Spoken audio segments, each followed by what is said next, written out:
আসসালামু আলাইকুম। Turning point with Fahia YouTube চ্যানেলে আপনাদের স্বাগতম।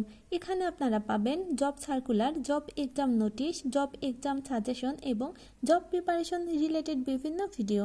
আজকে আমি বিসিএসের দুটি আপডেট নিয়ে হাজির হলাম, কারণ আপনারা অনেকেই 46 রিটেন পরীক্ষা দেবেন। আপনারা জানেন রিটেন পরীক্ষাটি স্থগিত করা হয়েছিল, সেই রিটেন পরীক্ষার তারিখ কিন্তু প্রকাশ করেছে। পিএসসি আজকে বলেছে রিটেন পরীক্ষা হবে 24 জুলাই থেকে 3 আগস্ট পর্যন্ত।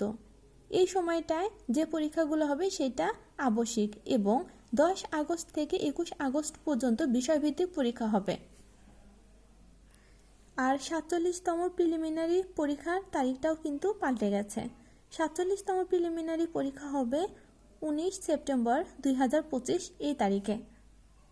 যেহেতু 48তম বিসিএস স্পেশাল হবে, তাই 47তম পরীক্ষার আগেই কিন্তু 48তম বিসিএস এর সার্কুলারটা প্রকাশ হবে এবং পরীক্ষা হবে 47তম বিসিএস এর পর। সার্কুলার হওয়ার 3.5 থেকে 5 মাসের মধ্যেই স্পেশাল বিসিএস এর পরীক্ষা হওয়ার সম্ভাবনা আছে। যারা আমার সাবস্ক্রাইবার আছেন এবং আমার ভিডিওগুলো নিয়মিত দেখেন তাদের জন্য এই আপডেটটি। আর আপনি যদি আমার ভিডিওতে নতুন হয়ে থাকেন, আমার ভিডিওটি যদি ভালো লাগে তাহলে প্লিজ আমার ভিডিওতে লাইক দিয়ে আমার চ্যানেলটা সাবস্ক্রাইব করবেন এবং আপনার ফ্রেন্ডসদের সাথেও শেয়ার করবেন যেন তারাও উপকৃত হতে পারে। ভিডিওটি দেখার জন্য ধন্যবাদ। আল্লাহ হাফেজ।